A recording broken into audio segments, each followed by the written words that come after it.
Hi everyone, আমার ছোট্টবেলাকার বান্ধবী দেখো আজকে আমার বাড়ি চলে এসেছে। কেন এসছে না, ও বলে কি না ওকে রিলস বানাতেই হবে।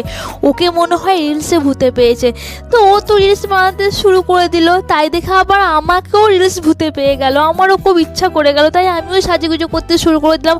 আচ্ছা তোমরা বলো তো, তোমরা শাড়ি পরার সময় কি কোনোদিন মা বাবার কাছে বকা খেয়েছো?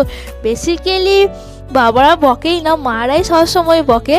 তো আমি যেন সবার কাছে বকা খেয়েছি, তা কারণও আছে। তো কারণটা হলো, আমি না যখন কলেজে যেতাম তখন আমাদের উইকে 3-4টে প্রোগ্রাম হতেই থাকতো, তার জন্য আমাদের শাড়ি ছিল বাধ্যতামূলক।